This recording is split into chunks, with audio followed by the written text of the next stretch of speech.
Bapak, saudara-saudara sekalian. Nah, kita cerita soal sedekah. Saya angkat sedekah ini begitu saya chattingan dengan Ustadz Baim Wong, wah, guru. Ya, Ustadz itu kan guru. Tidak berarti ulama. Ustadz guru. Apapun yang diajarkan kepada istri kah, kepada anak kah, sudah kita Ustadz. Ya, Ustadz Baim Wong chatting. Langsung saya tertarik. Kenapa? Saya lihat di medsos banyak berbagi, ya. Oh, ini bagus ini. Kita ngajak kepada kebaikan. Oke. Maka kita pada malam ini kita fokus mengkaji tentang berbagi. Yang kita kaitkan dengan bulan Hijriah. Bulan Hijriah itu bulan berkurban. Nah, kita ingatkan kembali alam pikiran kita tentang sejarah kurban ini. Ibrahim alaihissalam diberikan rezeki yang berlebih oleh Allah. Alhamdulillah. Ya, anggaplah seperti Mas Baim. Beli rezeki oleh Allah. Hebatnya ini Ibrahim, kaya, dermawan. Yang banyak kan diantara kita kaya, pelit. Kalau cuma kaya dan pelit, belum berbahaya. Tapi kalau kaya, pelit, serakah, ini yang bahaya. Kenapa namanya serakah? Haknya orang pun diambil. Haknya saudaranya pun direbut. Itu serakah. Ini Ibrahim, kaya, dermawan. Dan suatu ketika Ibrahim alaihissalam menyembeli 100 ekor onta, 300 ekor sapi, 1000 ekor domba. Kira-kira kalau dirupiahkan sekarang kurang lebih 20 miliar. Sekitar 20 sampai 25 miliar. Seluruh orang memujinya. Lalu Ibrahim alaihissalam dipuji, datang penyakit manusianya. Apa penyakit manusia? Senang dipuji. Mana ada orang manusia yang tidak senang dipuji? Saya pun senang dipuji. Ketemu jamaah yang sudah lama tidak ketemu, Ustadz awet muda. Saya tahu dia bohongi saya, tapi tidak apa-apa. Saya senang aja, tidak apa-apa. Saya tahu kau bohong, tapi saya senang juga. Mana ada orang makin awet muda? Nah kan, wih tambah ganteng. Saya tahu dia bohongi saya ini, tapi tidak apa-apa. Karena memang penyakit kita ini senang dipuji. Dan tidak apa-apa, puji orang. Itu bagian dari akhlak mulia, memuji orang. Kan bayangkan kalau baru ketemu kita 10 tahun langsung, kok tambah jelek. Oke lah, kau tidak kasih saya duit tapi jangan kau bilang saya jelek. Ya, nah, Ibrahim alaihissalam datang penyakitnya, dipuji. Hebat kau Ibrahim. Muncul penyakit, orang Bugis bilang kapujian. Ya, lalu dia bilang Ibrahim, kecil mas bro, ini binatang. Andai ada anakku juga kupotong. Kalau lepasan ngomong, karena waktu itu memang Ibrahim belum punya anak. Sama anggota DPR toh. Pilih saya bos. Kalau kau pilih saya, ini nomor HP saya. Telepon 24 jam. Begitu terpilih, dia ganti nomor HP-nya. Nah, Ibrahim alaihissalam berkata, ini tidak seberapa. Andai saja anakku pun saya sembelih. Karena waktu itu belum punya anak. Ringkas kisah. Akhirnya, bertahun-tahun tidak punya anak, didesaklah oleh istrinya Siti Hajar, Siti Sarah. Bang, abang kan Nabi, perlu ada pelanjut cita-cita, perlu ada yang melanjutkan risalah. Saya tidak bisa memberimu anak, kawin lagi dong bang.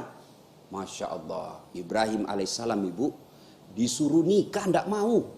Apa kata Ibrahim? Tidak mau saya, tidak mau. Ini takdir saya tidak punya anak, ya sudah ini takdir kita. Tapi karena abang Nabi, perlu ada yang melanjutkan cita-cita. Saya tidak mau, didesak tidak mau. Luar biasa. Nabi Ibrahim disuruh nikah sama suaminya tidak mau pak. Kita sebagian dilarang nikah sembunyi-sembunyi. Fred. Kemudian akhirnya desak-desak dia terima. Oke lah kata Ibrahim alaihissalam. Ya sudahlah. Nah, kalau gitu oke. Tapi ternyata Siti Sarah tidak ikhlas 100%. Siti Sarah berkata, oke, kau nikah dengan catatan saya yang pilihkan kamu. Kalau dia ikhlas 100% kan dia bilang, oke, kau pilih mana yang kau suka. Itu ikhlas 100%. Tapi ini ikhlasnya cuma 95%. Kalau kau menikah, oke, saya pilihkan kamu. Kata Ibrahim, oke, kau pilihkan saya siapa? Tidak usah jauh-jauh, itu aja pembantu kita. Siapa? Siti Sarah, Siti Hajar. Siti Hajar, budak yang kemudian dimerdekakan. Beda bu, perlu paham, beda pembantu, beda budak. Kalau pembantu itu dia punya hak, tiap bulan harus digaji, ada BPJS-nya, harus di 94, dan namanya budak hak milik. Hak milik itu ya seperti air ini. Merek Fit. Ya kan? Kalau saya punya air ini, namanya saya punya. Mau-maunya saya. Saya mau pakai minum boleh, saya mau injak boleh, saya pakai lempar mangga boleh. Kenapa saya yang punya? Itulah budak, hak milik. Beda pembantu. Kalau pembantu pegawai. Nah, ini budak. Oke, nikahi. Ringkas kisah, Ibrahim alaihissalam menikah dengan Siti Hajar. Alhamdulillah dengan izin Allah hamil. Melahirkan Ismail alaihissalam. Inilah keturunan kita orang Islam. Ibrahim alaihissalam menikah dengan Siti Sarah.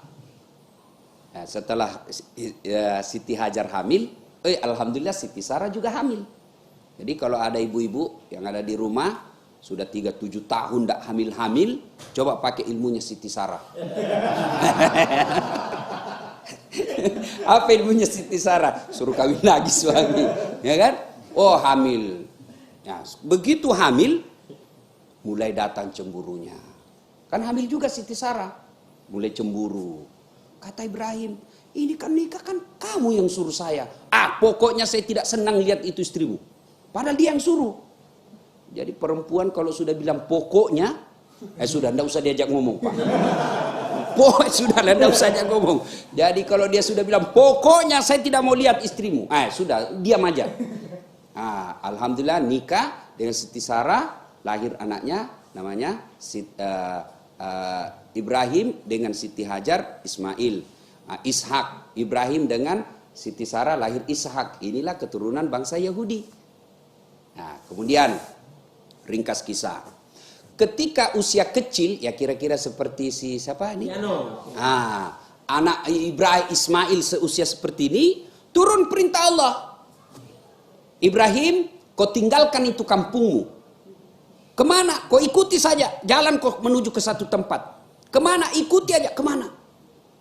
Kata Ibrahim alaihissalam kepada istrinya Siti Hajar, bawa itu kita jalan. Kemana? Saya juga tidak tahu. Ini perintah Allah. Sudah, bawa jalan. Begitu tiba suatu tumpukan batu, Allah kemudian berfirman lagi, Ibrahim, kau simpan anak dan istrimu, Siti Hajar dan Ismail di tumpukan batu itu. Tumpukan batu. Kau pergilah ke suatu kota, namanya Hijaz. Ini Hijaz, Makkah sekarang. Namanya dulu Hijaz, yang sekarang namanya Makkah. Ya. Tiba di tumpukan batu, lalu Allah lagi perintahkan, kau simpan anakmu di situ, kau tinggalkan, kau balik ke kampungmu. Bayangkan, tengah padang pasir, tidak ada satupun manusia, tidak ada tumbuhan. Allah perintahkan Ibrahim, kau simpan anakmu Ismail di situ dengan istrimu, kau balik ke kampungmu. Ibrahim alaihissalam diperintah, apa kata Ibrahim alaihissalam? Sami'na wa ata'na. Saya dengar dan saya laksanakan. Ibrahim tidak banyak bertanya, ya Allah, kenapa? Sempat Siti Hajar bertanya, kalau bahasa kami di Sulawesi Daeng, Mas, teganian kau tinggalkan kami di sini. Kau lihatlah ini padang pasir, tidak ada pohon, tidak ada air, tidak ada sumber kehidupan. Kau lihat ini anakmu kecil, masa kau mau tinggal? Kata Ibrahim alaihissalam, saya pun tidak tega yang. Tapi jangan ketawa kalau ya. Tentu dalam hadis tidak ada. Ini bahasanya Ustadz Das'ad supaya enak-enak didengar kan. Kalau saya sangat kaku lidah saya berkata sayang. Akhirnya oke. Mendengar ini kira-kira ibu-ibu kalau diperintah sama suami, kau tinggallah di situ, saya mau pergi dulu. Kira-kira ibu-ibu masih bisa ngamuk, protes. Tapi Siti Hajar tadinya bertanya dan tidak mau terima. Begitu, kenapa kau tinggalkan kami? Apa kata Ibrahim alaihissalam? Ini perintah Tuhan. Mendengar perintah Tuhan, Siti Hajar pun berkata, Sami'na wa ata'na. Saya dengar dan saya taati.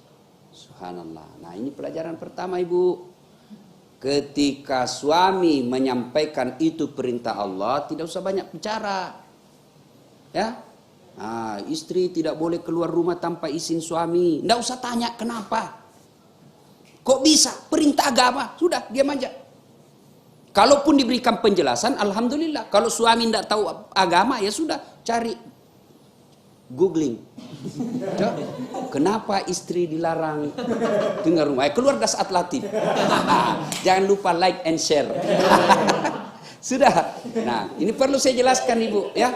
Kenapa seorang istri Tidak boleh keluar rumah tanpa izin suami. Kenapa?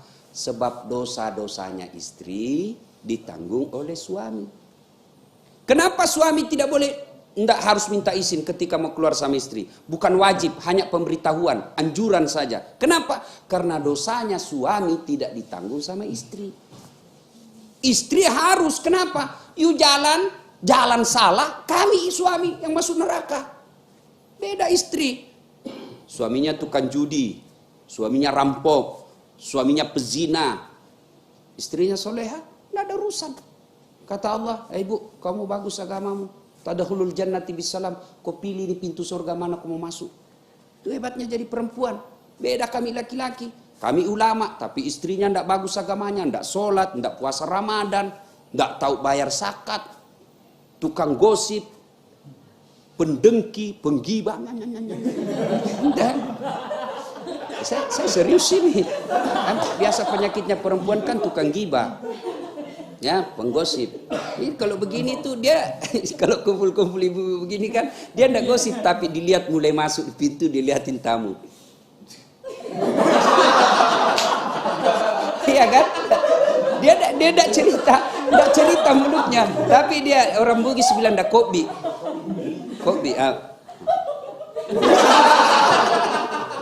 Itu penyakitnya kan. Nah, kalau istri seperti ini, maka suami yang tanggung dosanya.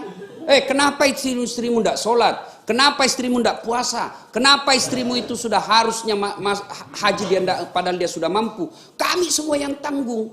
Itulah ayat yang mengatakan ku ampusakum wa ahlikum nar. Maka seorang istri tidak boleh keluar rumah tanpa izin suami. Kalau dia keluar tanpa izin suami, maka langkah-langkah kakinya murka Allah. Langkah kaki lagi dimurkai Allah. Langkah kaki lagi dimurkai Allah. Nah, itu makanya izin. Ya izin istriku Ustaz, tapi penyalahgunaan izin. Maksudnya apa? Isinya pengajian 1 jam, tapi jalannya ke mall 4 jam. Nah, ya, sudah ringkas kisah. Kemudian itulah, kemudian yang tumpukan batu itulah Bapak Ibu ya.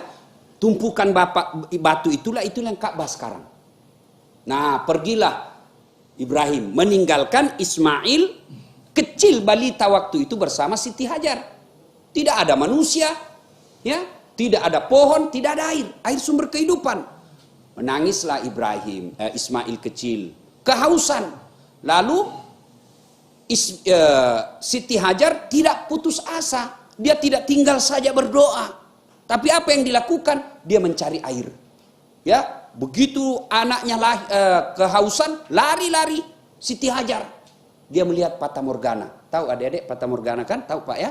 Itu kalau kita berdiri di aspal kan, di pinggir jalan kan seolah-olah ada air kan di situ. Seperti itulah Siti Hajar di padang pasir. Dia lihat kayak ada air, dia lari ke sana. Sampai di sana ternyata tidak ada air. Lari lagi, tidak ada. Lari lagi, tidak ada. Nah, itulah ritual haji sekarang, yaitu sa'i antara Safa dan Marwah. Ya kan? Nah, capek setelah berikhtiar, berupaya, sunnatullahnya berikhtiar, berupaya dulu, Siti Hajar tidak dapat air. Lalu turun perintah Allah kepada Jibril. Jibril, kau turun ke dunia, hentakkan kakinya Ismail di pasir. Hentakkan kakinya di pasir. Ismail pun hentakkan kaki di pasir. Dengan izin Allah, muncrat air. Begitu muncrat air, Siti Hajar melihat. Siti Hajar melihat ada puncratan air, lalu Siti Hajar berteriak Zam-zam, air muncrat. Ada juga memaknai bahwa tutup itu air yang muncrat. Itulah sejarah Zam-zam sekarang. Nah, ibu bapak yang belum pernah minum air Zam-zam, para pemirsa yang belum pernah minum Zam-zam, berdoa mudah-mudahan wabah segera berlalu, kita bisa ke Baitullah. Nah, bersama Dasat Latif. Nah, sudah ya, itulah sejarah Makkah. Nah, sampailah kemudian beredarlah desas-desus bahwa di Hijaz ada air yang tidak pernah berhenti. Sumber mata air yang tidak pernah berhenti, mengalir terus-menerus. Ya namanya padang pasir, ada air yang tidak pernah berhenti mengalir, maka tentu didatangi orang. Maka jadilah kota. Inilah yang menjadi Makkah sekarang. Nah, kemudian ketika Ismail tidak ada terjadi ikhtilaf, perbedaan pendapat ulama berapa umurnya Ismail waktu itu. Ada yang mengatakan 13 tahun, ada yang mengatakan 15 tahun. Tidak jelas angkanya. Al-Quran cuma menjelaskan Ismail waktu itu usianya sudah pandai membantu bapaknya. Kalau sudah pandai membantu bapaknya berarti ya remaja. Nah, tanggal 8 Zulhijjah. Seperti hari ini. Ya kan? Nah, mimpi Ibrahim. Ibrahim, kamu pernah berjanji kalau ada anakmu, kau potong anakmu. Sekarang bayar itu janjimu. Bangun Ibrahim. Ini mimpi atau wahyu? Kalau ini mimpi, kenapa jelas sekali? Kalau ini wahyu, kenapa anak disuruh potong? Iya, kalau 10 anak disuruh potong, kita cari yang dongo. Dan saat potong anakmu, mana yang beling-beling ini?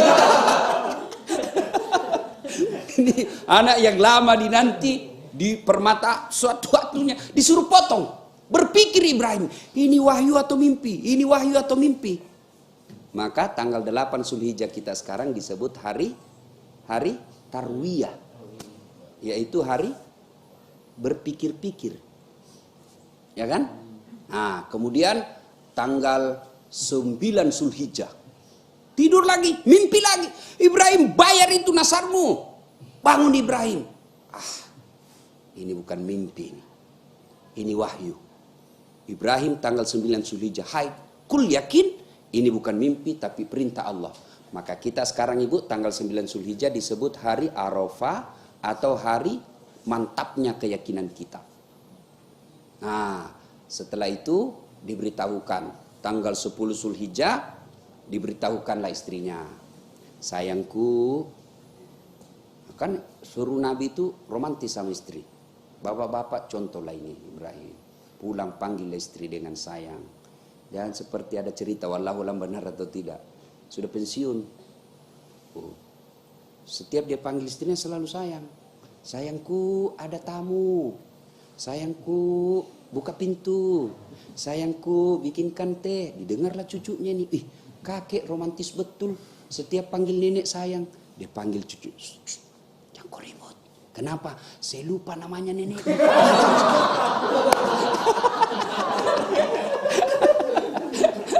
Jadi kalau ada dipanggil sayang-sayang, selama ini tidak pernah dipanggil sayang, tiba-tiba panggil sayang, waspadalah. Ya sudah. Nah, kemudian dia panggil istrinya. Tolong mandikan Ismail, berikan parfum, pakai baju yang baru. Untuk apa bang? Saya mau jalan-jalan. Oke. Udah. Nah, Ibrahim alaihissalam lalu menceritakan ini kepada anaknya. Nah, saya diperintah Allah untuk menyembelih kamu. Coba, menurut kamu bagaimana? Nah, ini dengar ini pada orang tua nih. Dengar ini pelajaran berharga. Ibrahim alaihissalam nyata bahwa yang diperintahkan ini wahyu, kebenaran, tapi masih diajak anaknya diskusi. Ini yang banyak dilanggar orang tua. Dia yang gagal jadi dokter, anaknya dipaksa jadi dokter. Padahal anaknya suka menggambar. Ajak diskusi anak. Nah, saya sih maunya kau jadi dokter. Tapi menurutmu bagaimana? Saya tidak bisa jadi dokter pak. Kenapa? Otak saya ini tidak bisa menghafal. Anatomi saya susah betul hafal. Saya cocoknya jadi mekanik. Sebab saya suka bongkar-bongkar sepeda. Nah, ikuti. Jangan dipaksa. Ibrahim alaihissalam nyata-nyata perintah Allah masih ngajak diskusi anaknya. Menurutmu bagaimana nak? Saya diperintah Allah untuk menyembelih kamu. Menurutmu bagaimana? Kira-kira kalau anak milenial sekarang, yang gamer, yang pandai main game itu, bukan cuma pandai main game. Saya biasa heran lihat anak-anak sekarang pak. Saya biasa nge-WhatsApp itu sudah pegang 2 tangan masih salah-salah ketik. Ini anak-anak dia naik motor biar dia bisa balas. Coba kalau anak-anak sekarang ditanya, nak, saya diperintah Allah untuk menyembelih kamu. Menurutmu bagaimana? Apa jawabannya anak-anak kita sekarang? Pasti jawabannya, bapak, kenapa saya? Nenekku aja sudah tua. Ini benar kan? Kenapa saya masih muda? Kenapa bukan nenekku, kakekku yang sudah mau muka-muka sakaratil maut? Kenapa mesti saya? Saya masih punya harapan hidup lebih lama. Bapak kakek aja yang sih tinggal 5 tahun. Tapi apa itu jawaban Ismail? Ini yang tadi jawaban anak pintar. Ya kenapa saya Pak? Nenekku aja. Ini logis. Namanya anak pintar. Tapi Ismail alaihissalam bukan pintar. Tapi dia soleh. Apa jawabannya? Pak, kalau ini perintah Allah, laksanakan. Jangan Bapak ragu-ragu. Saya insya Allah Bapak temukan saya menjadi anak yang sabar. Lalu setelah menjawab itu, lalu Ismail alaihissalam punya keinginan. Pak, sebelum Bapak sembelih saya, ada permohonan saya. Apa itu? 1, tolong nyembelih pakai yang tajam. Ini dengar ini para eksekutor. Ya, tukang sembelih. Ketika menyembelih sapi, kambing, ayam, pakai yang tajam. Dan itu ada tekniknya. Kalau bebek jangan potong di tengah, lama itu menderita, lama baru mati. Tapi potong dekat sininya. Ya. Nah, ayam juga begitu. Kalau Bapak potong di tengah-tengahnya apa dekat sini, dia terbang dulu itu. Lama dia menderita. Ya, kemudian ketika sembelih, ini hati-hati ibu-ibu nih yang suka beli ayam potong. Hati-hati, kadang-kala ternyata ada yang tidak baca basmalah. Ada yang baca basmalah tapi dia enggak baca 1 ekor 1 basmalah. Dia potong ayam 10, dia cuma bilang bismillahirrahmanirrahim kali 10. Enggak boleh, Bos. Satu ekor 1 basmalah. Itu. Nah, sudah. Nah, kemudian dia katakan, "Pak, pakai pisau yang tajam." Yang kedua, Bapak sembelih saya tutup matanya. Kenapa? Karena kalau Bapak tidak tutup mata, saya yakin Bapak tidak akan tega menyembelih saya. Yang ketiga, tolong ikat kaki dan tanganku supaya saya tidak meronta-ronta kesakitan. Yang keempat, apa itu nak? Tolong baju yang saya pakai jangan sampai tersentuh darah supaya ibuku tidak melihatnya. Dan yang kelima, ketika saya sudah wafat besok-besok, jangan ada anak yang lewat depan rumah seusiaku supaya ibuku tidak bersedih mengenang saya. Baiklah nak. Tanggal 10 Zulhijjah menujulah Ismail dan Ibrahim dari rumahnya menuju ke tempat penyembelihan yang itu Mina sekarang. Nah, kemudian tanggal 10 Zulhijjah kita sekarang ini disebut hari An-Nakhar atau hari melaksanakan janji. Nah, ke tempat penyembelihannya itu Bapak Ibu, kalau kita pergi umroh kan dari kan kita biasa dibawa ke Siarah. Nah, dari Padang Arafah kemudian ke Musdalifah masuk ke Mina. Biasa itu sebelum rumah raja, utawi kita di atas bus, Bapak Ibu lihat tengok ke samping. Nah, di atas bukit ada seperti pos-pos security. Nah, disitulah Ismail alaihissalam ingin disembelih oleh bapaknya. Nah, saya biasa juga, Bapak Ibu saudara-saudara sekalian, tengok ke kanan, ke kiri, sudah tengok jelaskan, lalu tengok lihat ke depan, sebelah kanan paling ujung, itulah sopir. Nah, sudah sampailah di tempat tersebut. Nah, diikatlah tangannya Ibrahim.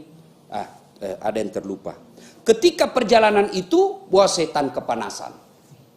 Setan kemudian mendatangi Ibrahim. Baim. Ibrahim kan, baim. Weh, kau balik lihat anakmu. Cakep betul itu anakmu, lagi lucu-lucunya. Puluhan tahun kau inginkan, masa kau mau potong? Ibrahim alaihissalam mendengar ini, beliau ambil batu, lalu dia katakan, Ishab ya le, pergi kau setan. Jangankan anakku, diriku pun kupotong, lempar. Kena kepalanya. Sampai Bekasi, balik lagi.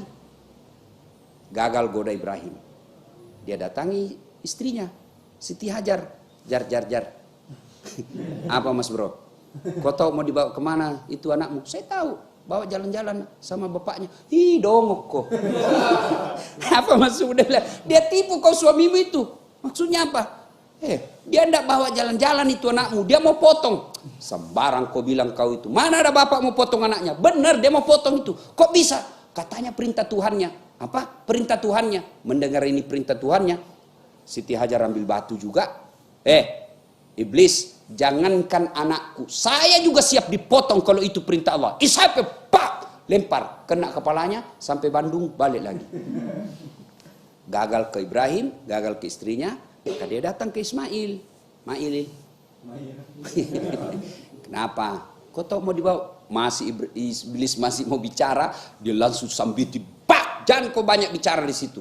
Kena matanya, satu hancur. Orang di kampung saya bilang picok. Saya tidak tahu apa bahasa ini. Hancur matanya sebelah kanan satu ya. Akhirnya gagal menggoda Ibrahim, gagal menggoda istrinya, gagal pula menggigit anaknya.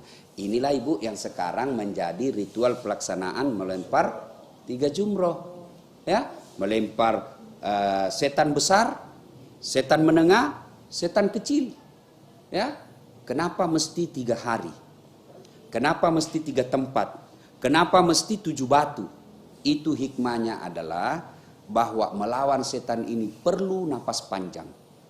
Ya, ketika Mas Baim Wong untuk berhijrah mengajak kepada kebaikan, jangan pikir setan diam. Dia akan masuk menggoda kita. Ketika kita mau hijrah memakai jilbab, setan masuk melawan kita. Ketika kita mau berkurban, ketika kita mau bersedekah, setan masuk. Melalui apa? Pertama kita. Alhamdulillah berhasil menggagalkan setan, suaminya berhasil menggagalkan setan, dia datang ke istrinya. Wih, itu yang mau kurban, pembeli sapi 20 juta, bisa beli handphone baru. Itu handphonemu sudah handphone tua itu, diketawai kau temanmu sama-sama di arisan. Sudahlah, masuk terhasut istri. Bang, tahu usah kurban kali ini, tahun depan aja itu bisa beli handphone. Nah, suaminya juga takut sama istrinya. Nah, ada di sini takut sama istri. Ini muka-muka semua takut sama istri. Pak. Kalau Ustaz takut sama istri? Tidak, cuma istriku lebih berani dari saya. Nah, akhirnya dia begitu dia goda, kalau dia gagal menggoda suami, dia masuk ke istri. Gagal menggoda istri, dia masuk ke anak. Maka cinta kepada anak itu bisa juga pintu masuknya setan. Nah, alhamdulillah berhasil menggagalkan. Ada jamaah haji, konon kabarnya wallahu alam benar atau tidak. Jamaah haji Indonesia, dia lihat itu batu tempat melontar, diambil batu, inilah ini setan ini kurang ngajar yang menggagalkan saya selama ini menggoda saya. Diambil batu, bismillah, Allahu Akbar. Begitu dia lempar melenting kembali. Hampir kena kepalanya, dia tangkap itu batu. Begitu dia buka ada tulisannya, sesama setan dilarang saya. Dia bilang kurang ngajar, kau di sini kau lempar saya, kita di tanah air kita sahabat. Ya, sudahlah. Nah, sampailah di tempat penyembelihan. Dibaringkan Ismail, kemudian ditutup matanya Ibrahim, lalu dia sembelih, keluarkan padangnya, diikat, dia sembelih lehernya. Apa yang terjadi? Tidak mempan. Dipotong tidak mempan, dipotong lagi tidak mempan. Ibrahim alaihissalam berkata, barangkali nih tumpul. Akhirnya diambil pedangnya, dia coba ke batu, 1 kali hentak, pak, pecah batu, tajam. Kok bisa? Nah, kata Ismail alaihissalam, bapak main-main kali, ndak serius lobet ini. Dia gorok, ndak serius bapak ini, ndak tajam ini, keras. Akhirnya kata Ibrahim alaihissalam, tunggu dulu pak, buka tanganku, buka ikatan tanganku, buka ikatan kakiku. Kenapa?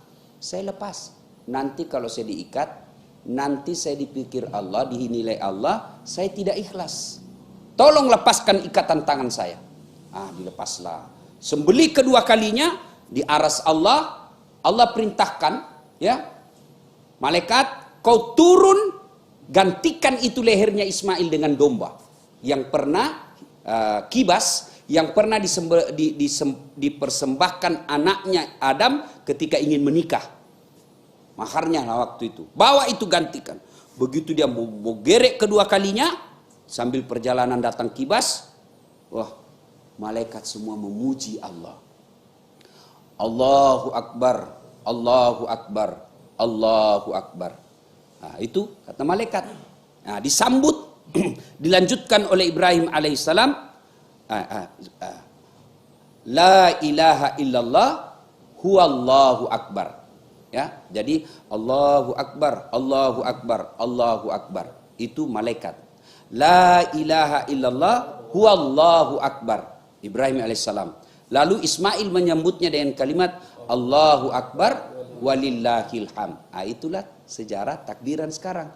Allahu Akbar, Allahu Akbar, Allahu Akbar. Malaikat, la ilaha illallah, huwallahu akbar. Ibrahim alaihissalam, Allahu Akbar, walillahil hamd. Ismail alaihissalam. Inilah anjuran yang dianjurkan dibaca ketika dari rumah ke tempat lebaran, dari rumah ke masjid, dari rumah ke lapangan. Tapi apakah itu yang dilakukan sekarang?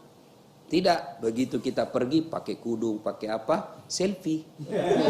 OTW Idul Adha. Nah, sudah itulah. Bukannya takbiran, update status. Sampai di masjid, alhamdulillah sudah sampai masjid. Sampai lagi update status, dia sholat sunnah, dia pun lagi. Alhamdulillah selesai 2 rakaat, beling-beling. Ya. Nah, sudah. Ketika itu Ibrahim alaihissalam kemudian digantikanlah lehernya Ismail dengan binatang kibas. Inilah sejarah dari penyembelihan kurban sekarang. Alhamdulillah Allah tidak mewajibkan kita menyembelih anak. Yang Allah minta adalah menyembelih binatang kurban. Dan alhamdulillah sepertinya tidak ada orang bangkrut gara-gara berkurban.